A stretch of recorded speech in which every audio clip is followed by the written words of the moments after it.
What's up, guys? Welcome to the Showdown Hoedown. A little special 3-game slate. I guess it's weird to call it Showdown when it's 3 games, but I like the fucking intro, so I'm going to keep it. What's up, new guy? I'm the Degenerate 75. I'm a high-limit DFS player who focuses only on 2 sports, golf and football, because there's only so many damn hours in a day, and I can only do so much. If you like the cut of my jib, I encourage you to come check out the schedule. The big guy stays busy, do content year-round, and focus a lot on game theory, contest selection, and helping you not be a dumbass. So, without further ado, let's get going. We always start where we always start. And that's contest selection. Here you go. The big $20 tomorrow. We're on Wednesday right now. Tomorrow's Thanksgiving. You be thankful, you motherfather. Here's what you need to know. This contest, 40% of the money goes to first. You playing it, you're a dumb shit. I'll make you the same rule I make for everybody else. If you max enter it, I'll leave you alone. If you max enter it, then that you can play in it, and I will not talk shit.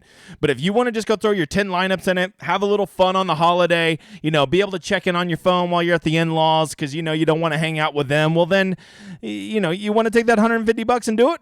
Don't put in this. Actually, that'd be $200 because you the $20 tickets tomorrow. Don't do it, Bob. Don't do it. You know what you should do? You should go hop in this $100 single entry. That's what you should do. You should go hop in this $50 single entry. That's what you should do. You want to play a whole bunch of lineups? Go jump in the 20 max $3.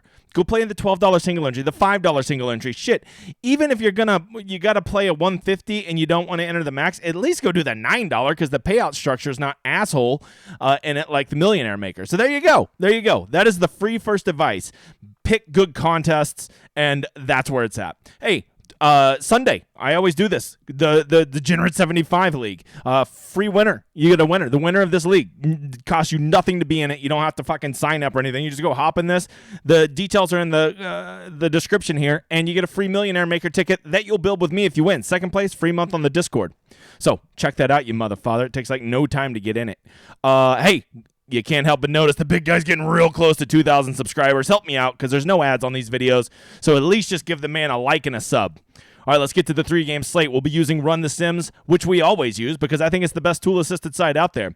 We got a little 3-game slate. As you can see, the Buffalo-Detroit game is way higher total, so why does that matter? Well, first of all, because it's the highest total, we know that is most correlated to chalk, and if you don't know, chalk is high ownership. Why? Because when there's a high total, that usually equals more DFS points. More DFS points equals people wanting to have access to that game more. And when that is the case, you're going to get the chalkiest players coming from that game. So no surprise, Detroit and Buffalo is the chalkiest game. But because it is the earliest game, as you can see, it kicks off at 11:30 in the Lord's time zone. You get out of here with your slapdick East Coast time zone. All right? Because it is the first game, it actually offers us tons of strategy tomorrow. I implore you to listen to me on this, brother. Please listen to me. If you cannot be checking your lineups tomorrow, like say you're doing 5 lineups, okay? And you don't have enough time to check in on how they're doing throughout the day. You're going to be busy, being a normal functional human being and spending time with your family and driving and doing all the shit you got to do on Thanksgiving, right? I understand. But I will tell you this. Tomorrow is probably the biggest edge that you'll ever get in late swap because the games are so perfectly timed out and the chalkiest game is early in the day that if you can be on your phone and monitoring how your lineups are doing, you have a huge edge tomorrow to use late swap to your advantage. And this is something that new players and inexperienced players don't do enough is use late swap. And there is never a day all year that late swap is more useful in the NFL than it will be tomorrow for Thanksgiving. So let's talk a little bit about that and help you walk through the strategy while also talking about some potential ways to attack these games. First of all, if you don't know, Josh Allen is without question the best play tomorrow at quarterback, right? The optimizer has him falling in the optimals 38% of the time. But, it doesn't take a real genius to figure out that $8,000 Josh Allen playing at basically the Coors Field of the NFL is going to be the nuts play tomorrow, right? He's the best fantasy quarterback. He's playing against a shitty defense, and he's playing in a dome. Everything you would want to see, right? You got to play him. He's the absolute best play. Or you don't. Because here's the thing. If Josh Allen tomorrow puts up like 16 or 18 points, he will almost assuredly not be in the optimals. And I would bet that he is probably going to be 50% owned in many single entry and 3 max tournaments tomorrow. So if he just goes out and just has an average day, 16, 17, 18 points, which isn't a horrendous day, just like kind of a, meddling below average day, he will almost certainly kill 50% of all lineups and GPPs. So if you have a lot of stones, you can really make a huge stand in the early game and just not play Josh Allen, who I think will probably be 50% owned on a 3-game slate, which is insane when you got 6 quarterbacks to choose from and one of them is going to gobble up 50% of the ownership. He will probably be more owned than the other 5 combined, specifically in single entries. And so because of that, and the softer pricing, this allows us some really tricky moves that we could do here, right? So what you do, this is just one strategy. I don't give a fuck who you play or how you play. I'm just giving you some ideas to think about. They're your lineups. It's your money, so do what you want, brother. But if you fade Josh Allen, and then all of a sudden he has 16.5 points tomorrow, and well, now you're in the driver's seat, right? Because you've just faded him, and now you've got quarterbacks in these late 2 games that if they outscore him, which is not going to be a very tall task to outscore 16.5 points.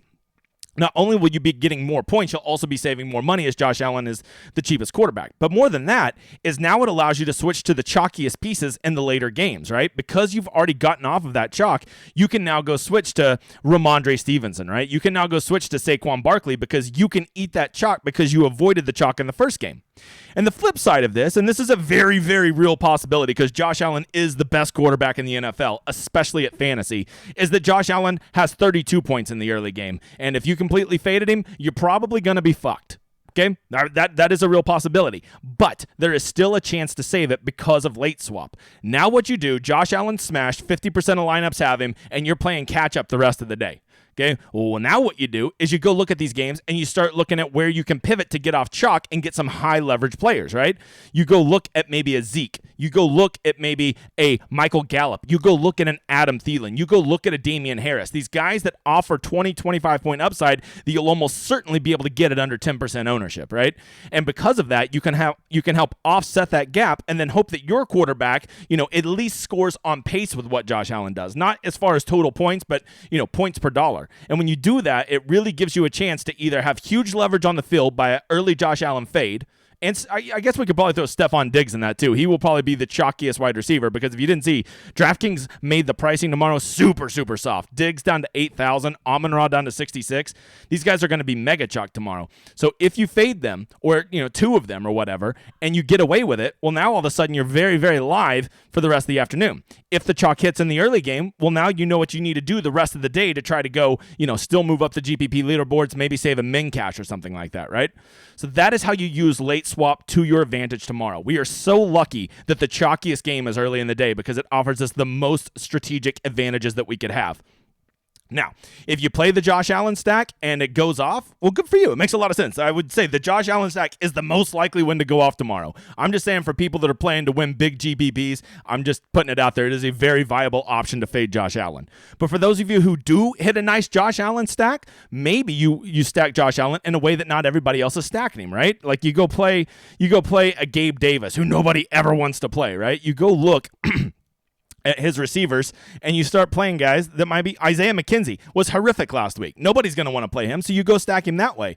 And now if your Josh Allen stack hits, and it's a little bit different than everybody else's Josh Allen stack, now you basically already have the early nuts play, and you just, once again, you go hop on all the chalkiest best plays in the afternoon, knowing that that's what most people are going to play, and you've already boxed so many of them out because you hit the nuts low-owned guy in the early game, whether that is Gabe Davis, whether that is Isaiah McKenzie, Devin Singletary, Dawson Knox, whoever it is that you think it could go off in that Allen stack. Or maybe it's your run back from Detroit, right? Maybe you just have the nuts run back that nobody's thinking. Maybe Khalif Raymond has one of those random 2 touchdown, 9 catches, 110-yard games and get you like 32 points, right? These are things that could happen. And when you hit that early game, rather you hit it fading the Allen stack or rather you hit it playing the Allen stack, it offers you such an advantage on what you can do with the rest of your lineup the rest of the day to highly out-leverage the field. And this is really the only time we get this all year, right? We get this on Sunday with the afternoon games and the earlier games, right? But this one is 3 different games. It's like we have 3 different stacked games, and the chalkiest one is going off early. And it's only 1 game as opposed to like 8 early games on Sunday. So ginormous edge. Okay, this is why I'm the game theory guy. This is the kind of shit I talk about. Now let's just talk about these games. Now that we've got this out of the way, the first thing you got to remember, I've already said it once, pricing is soft as shit tomorrow. It is baby shit soft, okay? And because of that, it makes guys very, very affordable. Josh Allen at 8,000 on this slate is laughable. Okay, same thing. Stephon Diggs at 8,000. They got my man Justin Jefferson down to 8,200. Get the fuck out of here. What are you doing, DraftKings? See, they know all the noobs are playing tomorrow, and they want to make it easy for all those slapdicks to make lineups. So they're just going to go play, oh, I've heard of that guy. I'm going to play him. Okay, so they have to make super soft pricing to get, the slappies who just want to have a lineup to track for the day. So you get that super soft pricing. So you've got to be aware that super soft pricing is going to lead to chalky players becoming even more chalky than normal. Okay, you got to understand that.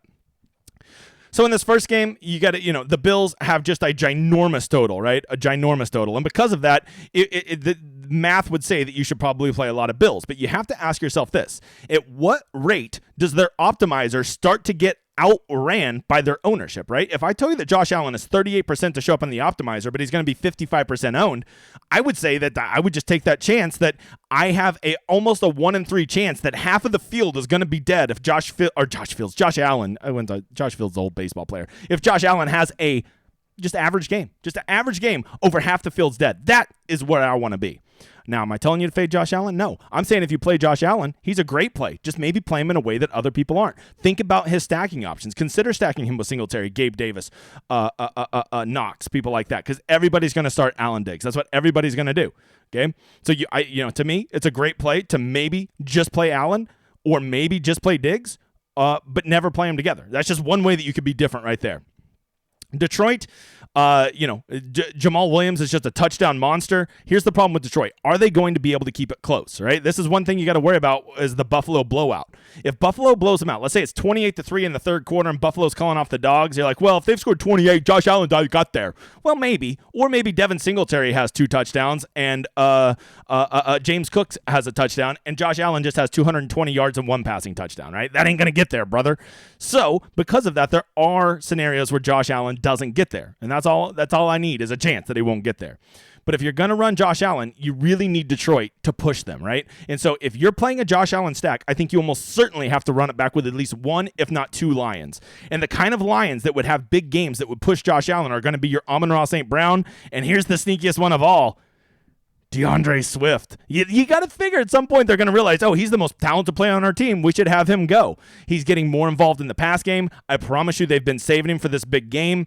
Dan Campbell knows his ass is on the hot seat. So I just sneaky suspicion that if you're going to run a Buffalo Bills run back, DeAndre Swift is probably the best one. I think Khalif Raymond makes a lot of sense, and I think that Amon-Ra St. Brown makes a lot of sense.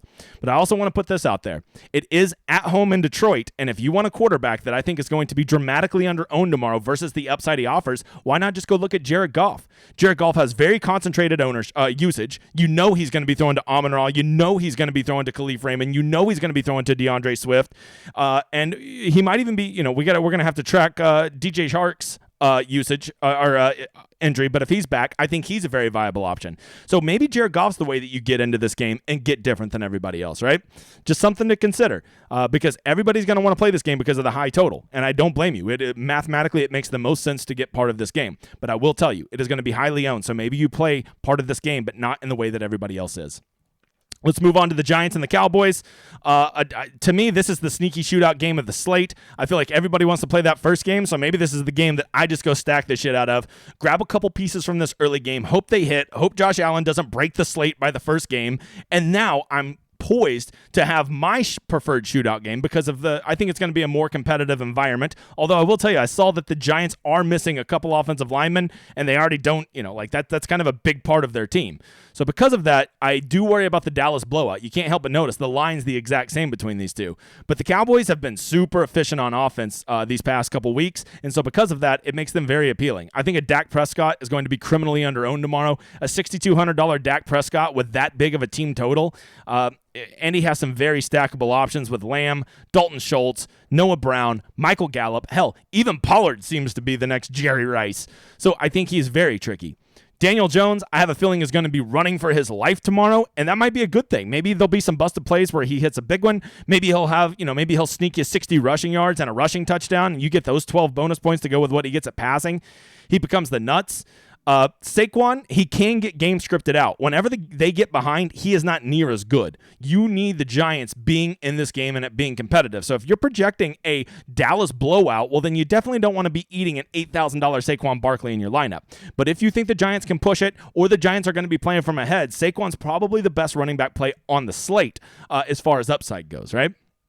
You also got to ask yourself, if you were to run a Daniel Jones stack, I would say he usually doesn't get two wide receivers there. So I'd be very strategic how I stack him. I would probably only skinny stack him, right? I might run a Daniel Jones, Saquon Barkley, and then a Slayton, right? Something like that. Maybe even Richie James if you're really, really gross, right? But he just doesn't have very many great stackable options. So Danny Dimes is a super GPP play tomorrow if you like to take risks, but just know that if you're trying to get two receivers there with him, he probably can't do it. So I'm playing him. If I'm playing him trying to be sneaky in GPPs tomorrow, I'm only stacking him once. And then the final game, the game that everybody will have just, not left any players for, this is the game where you go catch everybody, right? This is the game where you're not even sitting close to the money. Then all of a sudden this game smashes and you win a GPP because nobody's playing this game. Here's what everybody's going to do. They're going to have one or two players in their lineup from this game. And it's almost certainly going to be Ramondre Stevenson because he's, just turned into everybody's favorite DFS running back, and Justin Jefferson because he's too damn good to be 8,200, right? Plus he has better home and away splits. So because of that, this game starts to get really, really appealing, right? This is a game that you could really save a lot of your pieces for. And if you're doing really, really well, well, then you make sure to have Jefferson and Stevenson in your lineup because so many other people will that now you can box those people out. If you've had a kind of a shitty day, you get off Jefferson, you get off Stevenson, you go play Damian Harris instead of Stevenson, you go play Adam Thielen and Hawkinson instead of Jefferson, right? These are the moves you make depending on how your lineups are performing. And if you're busy all day with family stuff and you're not going to be checking in on your lineups, this is the great disservice you're doing yourself. Because if you are in the catbird seat heading into the final game, you can literally box out 99% of the people behind you simply by just playing the right guys, knowing how good your lineup is relative to everybody else. You played Dak, who got 27. Everybody else played Josh Allen, who got 17. You have a ginormous edge on the field, right? So now you want to go take all the chalky pieces, and they're chalky because they're better plays, and you're going to just play the odds that your guys will continue to box out the people behind you, and you already have that big edge because of what you've done in the earlier games, right? So maybe you had a Damian Harris in there, right? But because your early pivots already paid off, your Dak Prescott off of Josh Allen already paid off, now you get off Damian Harris, you go play the safer Ramondre Stevenson. That's what you're going to do. Now, as far as the actual plays, there's always the narrative that the Patriots love to take away the number one weapon from the other team. And I think we can all agree Justin Jefferson is the number one weapon. So if you want to buy that narrative, well, then that starts to make people like TJ Hawkinson and Adam Thielen super appealing, right? And you do got to worry. The Patriots tend to historically be very good against tight ends, and they love to take away the number one. So in theory, that would make Adam Thielen and Dalvin Cook smash plays, right? That would make them smash plays. No one's going to play Kirk Cousins based on how he's been playing. They looked horrific last week, largely due to his inefficiency. So he at 5,600 is just a crazy leverage play. Kirk Cousins always has a 3-touchdown, 300-yard game in him, and if he does that, he will at 5,600. He will almost certainly be in the optimals unless Allen goes for something ridiculous like 40 tomorrow, right? From there, the flip side, no one, and I mean not a soul alive, is going to play Mac Jones tomorrow. And on a 3-game slate where all the quarterbacks in theory could get there, you could probably get Mac Jones. I don't want to be dramatic, but if he's over 10%, I would be shocked. I think he'll be closer to 5%. And so a Mac Jones, Jacoby Myers, Ramondre Stevenson stack is a stack that no one's going to be playing. You've saved it all day. Hopefully your pieces earlier in the day have hit. And if your earlier pieces have hit and now you've got this weird stack, now maybe you start asking yourself some questions. Do I want to stick with this weird stack, or do I want to, maybe move it to something safer? Maybe a Kirk Cousins Jefferson stack. Last thing I want to say is when you're doing this, make sure to keep your guys in this game in your super flex, right? Because not your super flex. You can tell I do college football in your flex, because that will allow you the freedom to put a wide receiver or a running back or a tight end there if you need to, right? Furthermore, also be aware of salary, right? It's better to have Jefferson in there so that you can switch to Thielen because he's cheaper than it is to have Thielen in there and think that you're going to magically jump to Jefferson, because that's a $3,300 slot. So if you thinking you might go Thielen to Jefferson in the last game, you better have another spot. You better have Dalvin Cook in there and be ready to jump down to, whoever. Hawkinson or somebody, or somebody cheap. Kendrick Bourne, right? Because you're going to need to free up that salary. So have a plan in place. If this lineup is going well, I can flip these two for these two, and now I'll box out a lot of people in the late game. If things aren't going well, I'll take these two and switch them to these two. You got to plan it out, right? Don't just arbitrarily go in it and then hope the math works out. Have a plan. Don't do a ton of lineups for tomorrow. Keep it under 10. Hand make them and have a strategy for all of them. That's what you need to do tomorrow. Take advantage of the biggest thing tomorrow isn't your fucking picks. It's playing the game. And the game tomorrow is late swap strategy. Playing the leverage game and quit worrying about, I've got a feeling about this guy. That's what all the dumbasses that are tossing their one lineup in the Millionaire Maker who are making it on the shitter before they head over to grandma's are doing. Don't be those guys. Don't do it, Bob. All right, guys, I think that's it. I hope you've enjoyed this. If you want more, I will be doing a stream the hour leading up tomorrow. It's over on my Discord, which is connected through my Patreon. Great fucking community over there. It grows every day. Do me a favor. Go give me a follow on Twitter. Blasting towards 3,500. Kick some ass tomorrow. If you hit anything big, share it with me on Twitter. Never be afraid to reach out to me. I don't take myself too serious, and I'll always give you a thoughtful response. I hope you kick some ass tomorrow. Good luck, you motherfathers. Enjoy my outro.